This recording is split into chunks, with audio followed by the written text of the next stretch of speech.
Assalamualaikum warahmatullahi wabarakatuh. Selamat datang para mahasiswa yang mengikuti kuliah Manajemen Investasi dan Teknik Nilai Teknologi Informasi di isi 7B3. Yang mengampu kuliah ini adalah saya sendiri. Ini adalah mata kuliah pilihan ya. Untuk pekan pertama ini kita akan mempelajari atau untuk melihat filosofi manajemen investasi dan rekayasa nilai bisnis teknologi informasi. Ini adalah yang menjadi dasar perkuliahan ini diadakan bagi kalian. Mari kita lihat beberapa hal terkait dengan kuliah ini ya. Lihat dari sisi definisi investasi teknologi informasi. Di sini seperti disebutkan oleh Kin pada tahun 1995, bahwa investasi itu adalah sesuatu yang telah lama dilakukan oleh manusia, menanam modal, begitu. Tentu yang dikaitkan dengan investasi teknologi informasi terkait dengan pengadaan perlengkapan, equipment. Demikian juga aplikasi, software, perangkat lunak, dengan beragam macam software, ada yang sistem software, ada application software, dan ada utilisasi software yang lainnya. Demikian juga pengadaan dalam jasa. Jasa layanan itu juga bagian dari investasi. Dan juga ada di teknologi dasar, itu termasuk investasi. Kemudian kalau kita lihat dari Weir and Olson tahun 89 disebutkan bahwa investasi itu juga merupakan belanja atau pengeluaran modal, membelanjakan modal yang dikaitkan dengan pengadaan komputer, dengan peralatan komunikasi. Tentu saat ini komunikasi itu sesuatu yang niscaya, karena tidak ada lagi komputer yang standalone saat ini. Tapi semuanya harus tergabung dengan jaringan, setidaknya dengan jaringan internet saat ini. Sebelumnya dengan LAN, WAN, sekarang sudah mendunia, maka mau tidak mau komunikasi itu harus juga dijadikan lahan untuk belanja modal. Demikian juga software, ya perangkat lunak, network, ya network bagian dari alat komunikasi. Nanti di komunikasi ini memang lebih khusus, tapi network ini pengertiannya bisa juga dengan kabel-kabel atau alat komunikasi yang terkait dengan tidak mesti kabel tembaga atau serot optik, bisa juga nanti jaringan dan pengertian lewat udara, misalnya terestrial atau gelombang mikro misalnya, atau menggunakan satelit dan sebagainya. Dan juga investasi itu di personal, belanja modal untuk membiayai mereka yang terjun mengelola teknologi informasi dalam keseharian dan mengoperasikannya untuk bagaimana memanage manajemen information system. Itu juga butuh modal untuk bagaimana supaya orang itu makin paham mengoperasikan modal-modal teknologi informasi, dibutuhkan adanya investasi. Masuk investasi untuk sekolah sekalipun, disekolahkan itu orang, atau kalau perlu sertifikasikan dan sebagainya. Kemudian dari sumber yang lain kita melihat bahwa semua MIS itu merupakan koleksi dari beberapa komponen. Artinya investasi yang bisa dilakukan di sini di personal, orangnya gitu kan, dan application software, ada sistem software, dan juga hardware. Jadi di sini ada 4 hal. Personel, brainware-nya ini orang yang mengoperasikan butuh. Bagaimanapun canggihnya, bagaimanapun otomatiknya, sistem informasi tetap dibutuhkan keberadaan orang, keberadaan brainware-nya. Walaupun barangkali untuk saat ini makin sedikit saja dibutuhkan jumlah orang dibanding dengan sebelum-sebelumnya. Kemudian application software juga tentu saja harus ada untuk supaya hardware tadi bisa bekerja dengan baik. Perlu ada aplikasi, walaupun sampai saat ini aplikasinya itu makin familiar saja dengan kita. Dengan kitanya sendiri, berubah dari satu waktu ke waktu yang lain, makin ke sini makin makin friendly sistemnya itu, makin mudah untuk dibangun begitu. Demikian juga sistem softwarenya seperti operating system dan yang lain-lain, dan tentu saja kita membutuhkan hardware.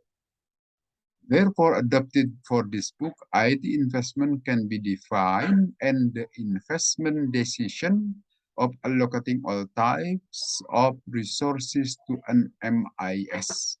Jadi di sini investasi itu bisa disimpulkan sebagai penanaman modal, bagaimana cara membuat keputusan penanaman modal untuk mengalokasikan semua tipe sumber daya untuk penyelenggaraan sebuah Management Information System atau MIS. Jadi apapun yang terkait dengan penyelenggaraan MIS, terkait sumber-sumber daya itu termasuk yang disebut dengan investasi teknologi informasi. Kemudian different types of IT investment decision manager fees. Ini beberapa cara dalam melakukan investasi, tentu ini butuh keputusan. Untuk membuat investasi itu tidak begitu saja, membutuhkan keputusan mana yang paling baik, mana yang paling pas untuk melakukan investasi. Di sini adalah there are no single simple methodologies that will give consistent, reliable, and optimal solution to manager facing an IT investment. Memang tidak gampang menghadapi investasi, mana yang harus dilakukan, mana yang harus dibeli. Tentu salah satu hal yang perlu ditimbang juga adalah keterkaitannya dengan bisnis, keterkaitannya dengan lingkungan. Karena teknologi informasi atau divisi teknologi informasi ataupun kita sebut divisi sistem informasi itu tidak berdiri sendiri. Tentu keberadaannya dalam rangka untuk mendukung keberadaan bisnis yang lainnya. Atau jika perusahaan itu perusahaan IT, ya dengan sendirinya IT juga perlu mempertimbangkan bisnis. Artinya tidak berada di ruang hampa, terpengaruh dengan konteks-konteks bisnis. Sehingga dengan demikian perlu menimbang keberadaan faktor-faktor lain pada saat mau memutuskan investasi teknologi informasi.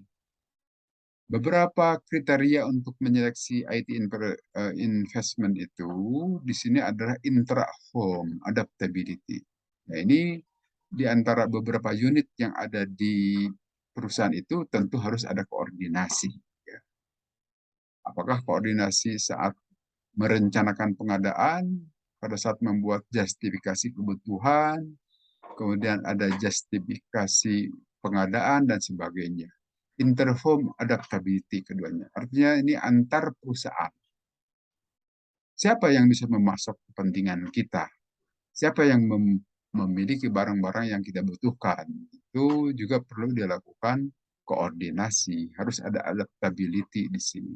Artinya kita selain tahu keadaan di dalam, juga keadaan di luar. Dengan demikian perlu mengetahui situasi lingkungan, intra dan juga interform adaptability. Dan platform neutrality. Di sini perlu juga diketahui bagaimana neutrality platform. Dalam arti tentu kepentingan kita itu bukan karena kedekatan, bukan karena perkawanan, bukan karena social engineering dengan orang lain yang di luar perusahaan atau sesama perusahaan, tetapi memang punya kebutuhan bisnis. Memang pengadaan barang itu dibutuhkan untuk menjalankan bisnis, bukan karena kedekatan-kedekatan yang sifatnya terlalu pribadi. Demikian juga dalam interoperability-nya harus mengedepankan kepentingan perusahaan. Begitu juga scalability. Tentu di sini harus ditimbang berapa besar katakanlah CPU yang akan dijalankan untuk menjalankan kepentingan apa. Itu harus ditimbang juga. Tentu di sini harus dibuat justifikasi tadi. Supaya juga melihat kondisi-kondisi real di lapangan sehingga pada saat pengadaan tidak asal mengadahkan, tetapi berdasarkan kebutuhan yang memang ada di lapangan ini. Dan manajer juga harus mencari untuk melakukan justifikasi keputusan tadi dengan memperlihatkan investasi di bidang IT bisa menghasilkan perceived value. Nah, artinya paling tidak pada saat membuat justifikasi pengadaan atau justifikasi kebutuhan itu harus ada hitung-hitungan kelayakan investasi, salah satu caranya adalah menghitung return-nya, atau di sini disebut dengan perceived value, nilai yang dipersepsi, bagaimana kembaliannya, bagaimana nilai tambah terhadap performansi perusahaan. Apa sebab? Karena selama ini kita dihadapkan dengan slogan IT Productivity Paradox yang digagas atau disampaikan oleh Profesor Robert Solow atau Brynjolfsson dahulu. Artinya keberadaan IT, belanja IT itu tidak menambah performansi, tapi justru malah IT Productivity Paradox, terjadi paradok, bukan menambah, malah bahkan bisa mengurangi. Nah, ini harus dijawab. Tentu saja harus ada hitung-hitungan, harus ada perkiraan, dan sebagainya. Yang bisa meyakinkan manajer sehingga berani memutuskan melakukan pengadaan, di samping kita juga sebagai usernya yakin bahwa apa yang kita hitung ini benar, tidak asal-asalan juga. Kemudian beberapa metodologi yang bisa digunakan untuk membuat keputusan pada pengadaan teknologi informasi.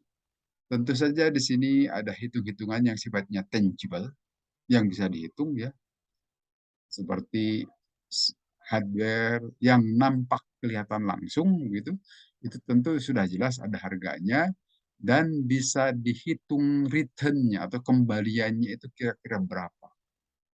Termasuk yang intangible benefit. Sesuatu yang katakanlah memberi manfaat, tetapi tentu tidak kasat mata, tidak terlihat langsung, tetapi keberadaannya itu tetap memberikan nilai tambah yang sangat besar untuk suatu proses operasi. Misalnya software di sini, operating system misalnya, tidak tampak secara langsung, tetapi keberadaannya itu diwadahi dalam satu wadah, katakanlah dalam hard disk atau dalam dalam tempat lain, tidak kelihatan langsung, tetapi menentukan. Tentu ini juga harus dihitung. Ada hitung-hitungannya kalau untuk software.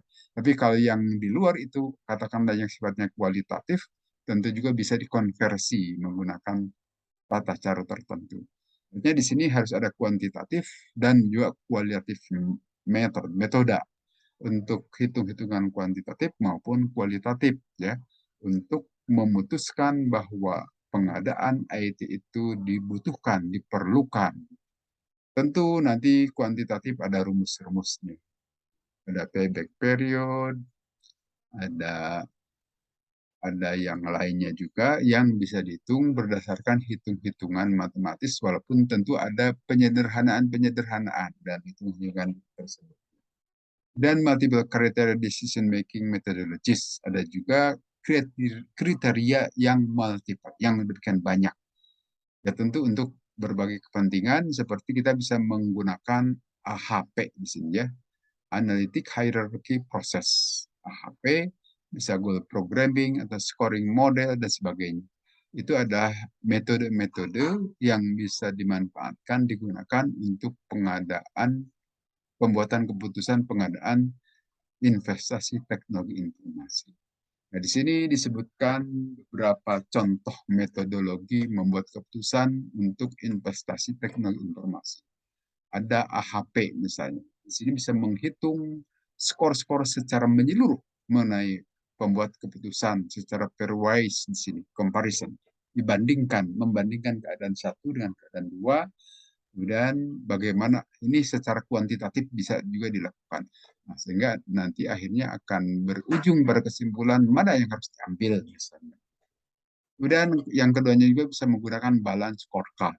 Nah, kita tahu balance scorecard itu sebetulnya sistem manajemen yang dahulu ditemukan oleh Kaplan dan Norton untuk hitung-hitungan performansi perusahaan, untuk menghitung performansi perusahaan yang di dalamnya ada diagram hubungan sebab akibat antara satu measure atau antara satu faktor dengan faktor yang lain, yang ujungnya adalah di keuangan. Nah, keuangan itu adalah sebagai muara akhir dari bagaimana perusahaan itu mencapai kemajuan atau tidak, atau bahkan kemunduran, bisa dilihat dari sini. Sehingga dengan demikian, menggunakan balance scorecard bisa juga sebagai akhir keputusan dari manajemen investasi teknologi informasi, karena ujung-ujungnya harus ada return-nya tadi. Nah, dengan balance scorecard bisa dilihat bagaimana hubungan satu dengan yang lain. Kemudian ada juga critical success factor. Ini adalah salah satu cara kita untuk menentukan bahwa dalam suatu kegiatan ada faktor-faktor kritis, ada faktor-faktor penentu untuk menentukan kegagalan atau keberhasilan. Nah, dengan mengetahui faktor-faktor kritis itu, tentu kita mengetahui pengadaan IT ini untuk apa sih, dan apa faktor kritisnya kita tentukan, maka itu yang sangat menentukan dipegang sebagai keputusan. Kalau itu tidak ada dalam pengadaan IT, berarti tidak perlu dilakukan. Tapi kalau justru sangat mendukung keberadaan faktor kritis tersebut, harus dilakukan misalnya gitu. Kemudian juga teori keputusan, decision theory di sini. Ini menghitung expected value investing di sini ya. Ini juga metode-metode lain secara kuantitatif bisa dihitung dibandingkan antara vendor satu dan vendor dua dari sisi harga dan sebagainya, dan dari spek-spek teknisnya, sehingga ujungnya nanti mana yang harus dipilih. Kemudian bisa juga menggunakan accounting rate of return di sini. Ini membandingkan rata-rata setelah ada tax, setelah ada pajak dengan awal investasi. Ini accounting rate of return. Kemudian Delphi method juga itu adalah bagian yang bisa digunakan untuk membuat keputusan investasi IT dengan cara kita mengumpulkan para ahli, para ekspor di sini. Ahli, katakanlah ahli bidang teknologi informasi, ahli bidang keuangan, beberapa ahli yang bisa memberikan opini sehingga pengadaan itu perlu dilakukan atau tidak.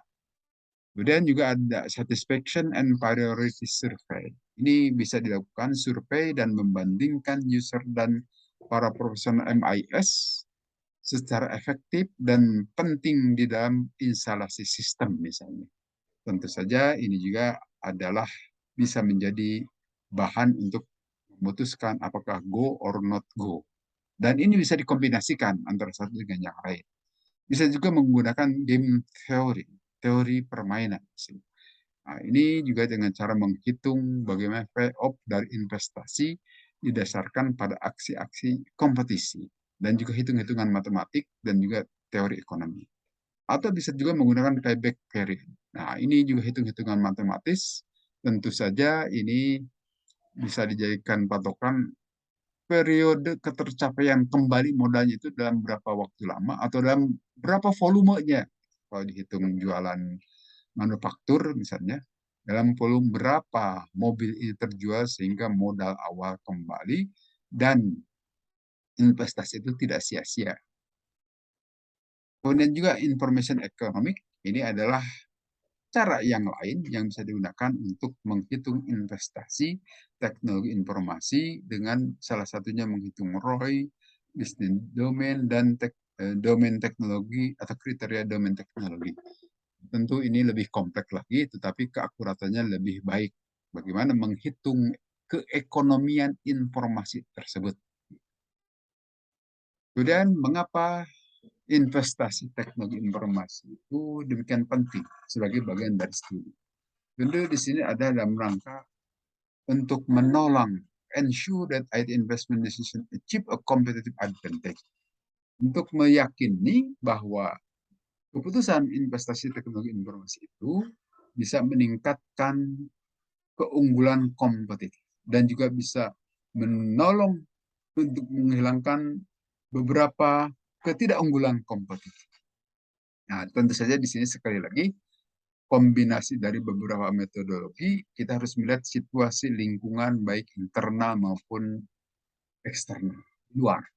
Sehingga dengan demikian itu bisa menjadi pertimbangan yang matang untuk menyatakan investasi teknologi informasi ini dibutuhkan. Kemudian tentu saja bisa menseleksi the best model atau model lain dalam rangka meminimalisasikan risiko. Risiko ini tentu sesuatu yang akan menghalangi ketercapaian tujuan dari kita. Nah, tujuan investasi tentu sudah ada sebelumnya, harus didefinisikan, kan? Nah, tetapi ingat bahwa setiap kegiatan, setiap aktivitas, setiap bisnis proses itu memiliki risiko, memiliki kemungkinan yang akan menghalangi sesuatu ketidakpastian sehingga tidak tercapai tujuannya.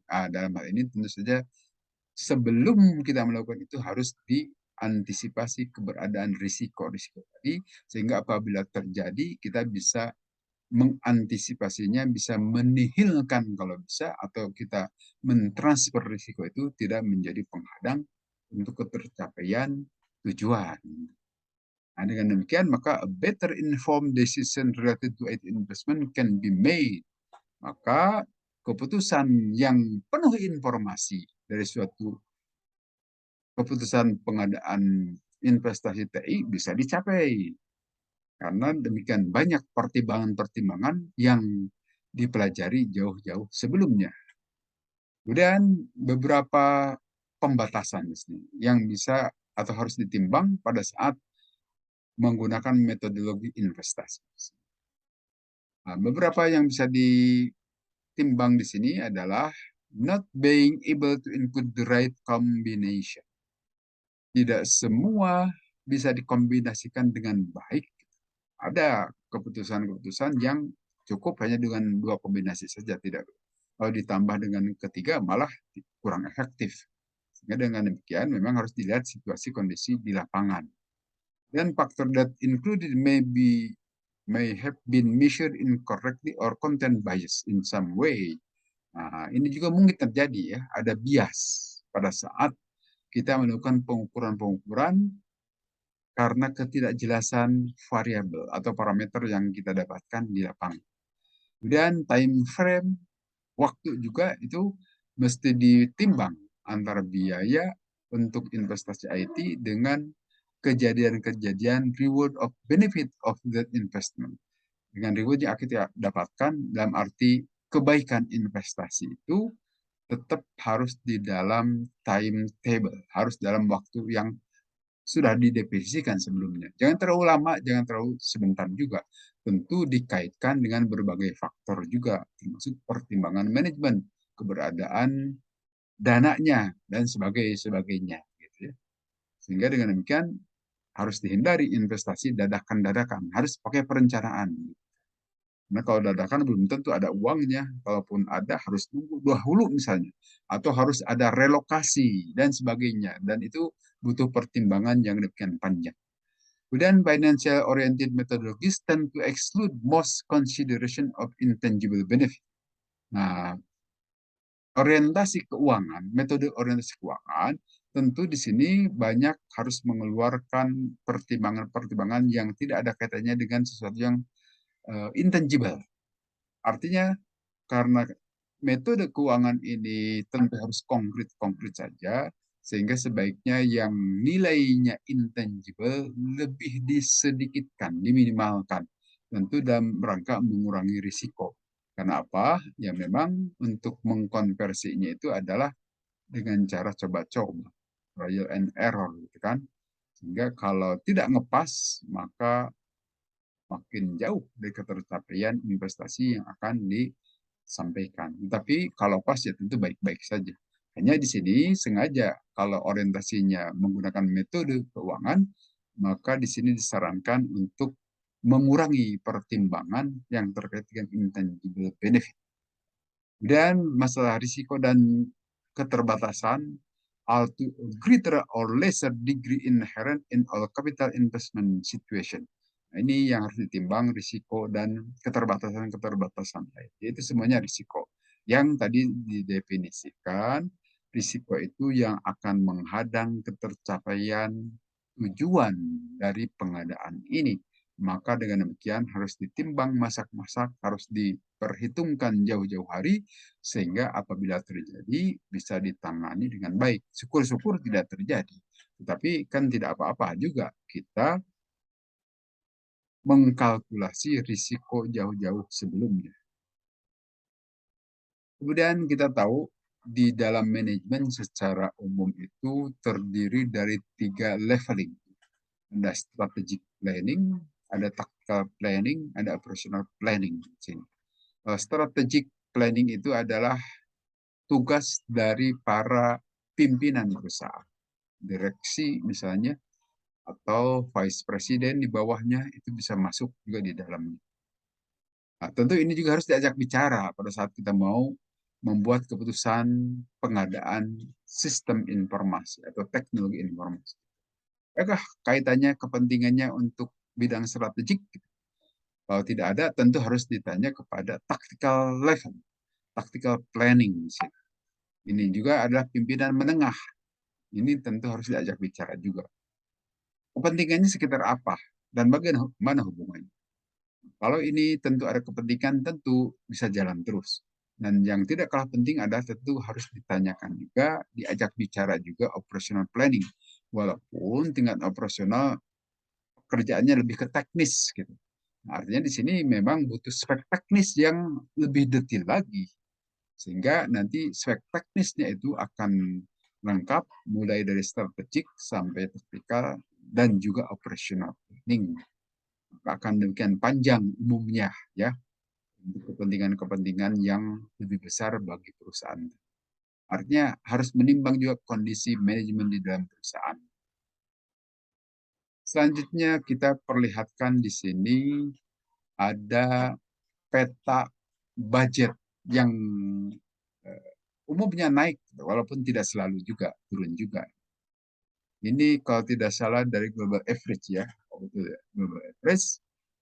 Kita lihat di sini tahun 2013 misalnya turun malah minus 0,5%. Tahun 2014 minus 0,1%. Tapi 2015 naik 1%, terus kenaikannya itu makin ke tahun 2018 jadi 3%. Kemudian 2019 jadi turun, 2020 turun lagi jadi 2,8, dan tahun 2021 turun lagi 2%. Nah, apakah ini mencerminkan kondisi global, kondisi di dunia, tingkat dunia, untuk memperlihatkan investasi, kecenderungan investasi T itu pada awal-awal atau tahun-tahun 2015-an demikian menaik, tetapi di tahun-tahun berikutnya itu cenderung turun. Kemudian ini adalah tabel yang menunjukkan sejalan dengan gambar tadi sebetulnya. Ini dari Gartner. Bagaimana belanja IT menurut perkiraan. Tadi pada tahun 2021 kan mengalami penurunan kurang lebih 2% menurut global average tadi. Tetapi menurut Gartner di sini, umumnya tahun 2022 dan sampai tahun 2023 ini umumnya ada kenaikan walaupun tentu ada yang turun juga. Misalnya begini disebutkan untuk data center, sistem data center di sini. Ini tahun 2021 ada kenaikan 6,4%. Sedangkan tahun 2022 kenaikannya 11,1%. Dan tahun 2023, tahun depan, itu akan terjadi kenaikan kurang lebih 4,4%. Tentu ini dibandingkan tahun 2002 dengan tahun 2023 dibandingkan dengan tahun 2022.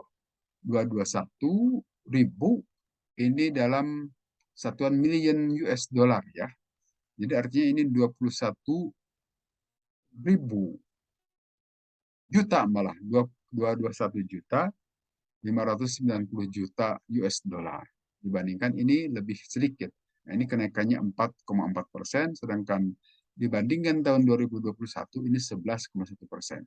Tetapi untuk pengadaan software di sini kenaikannya tidak sama juga ya. Nah, pada tahun 2021 14,7%, sedangkan 2022 9,6%, dan tahun 2023 akan diperkirakan lebih tinggi 11,8%. Nah, sedangkan untuk device sini justru terjadi penurunan di sini. Untuk tahun 2022 malah turun menjadi minus 5%, dari 808 juta US dollar menjadi 767. Ini tahun 2022 yang sedang dijalani. Minus 5%, sedangkan kalau untuk tahun 2023 akan naik lagi 3%. Nah, yang turun itu hanya di device, perlengkapan-perlengkapannya. Sedangkan IT services mengalami kenaikan setiap tahunnya. Kemudian communication services untuk alat-alat komunikasi ini umumnya mengalami kenaikan. Tahun 2021 3,8%, tahun 2022 sedikit ya 0,4%, sedangkan untuk tahun 2023 ini akan naik 2,8%. Sehingga kalau di total ini secara menyeluruh kenaikan setiap tahunnya itu beda-beda. Untuk tahun 2021 kenaikan keseluruhan itu 10,2%, sedangkan tahun 2022 3%, dan tahun 2023 6,1%. Ini belanja modal IT yang perlu dihitung mengapa terjadi fluktuasi, karena ini harus dihitung-hitung dibandingkan dengan kepentingan-kepentingan bisnis atau unit-unit lain, baik intra maupun inter perusahaan. Nah, di sini ada beberapa hal yang praktis untuk portfolio management, ya. Artinya untuk investasi teknologi informasi. Beberapa hal yang bisa ditimbang, misalnya terkait dengan visibility to work and constraint. Bagaimana pekerjaan dan batasan-batasannya itu? Apakah tampak jelas atau tidak? Ini bisa jadi pertimbangan untuk pengadaan atau untuk investasi. Ini untuk portfolio manajemen yang efektif. Kemudian yang keduanya customer driven prioritization, ya. Prioritas untuk customer. Apakah itu dibutuhkan oleh customer atau karena usulan customer? Kalau customer yang mengusulkan, tentu saja lebih baik pertimbangannya. Demikian juga adaptive resource allocation. Nah, kalau ada yang resources, sumber daya yang sifatnya adaptif, itu tentu saja harus ditimbang lebih awal lagi untuk pengadaan atau investasi teknologi informasi. Artinya alat ini bisa belajar sendiri, ada unsur artificial intelligence-nya, sehingga adaptasinya akan lebih cepat. Diharapkan seperti itu. Demikian juga ada continuous execution of value. Ada eksekusi yang nyambung, jangan sampai stuck, jangan sampai terjadi keberhentian karena ada alat baru. Justru alat baru itu harus melanjutkan eksekusi-eksekusi sebelumnya. Demikian juga change enable culture. Nah, tentu bisa bagaimana mengantisipasi perubahan budaya, baik budaya di budaya kerja maupun budaya antar manusianya. Dan juga ada continuous value realization, ya. Tetap nilai-nilai kehidupan di dalam unit organisasi tersebut terpelihara, tidak terputus dengan keberadaan atau dengan melakukan pengadaan di sisi teknologi informasi tersebut. Baik, saya kira barangkali itu saja perkuliahan perdana ini, pengenalan mata kuliah manajemen investasi dan teknik nilai teknologi informasi. Terima kasih. Assalamualaikum warahmatullahi wabarakatuh.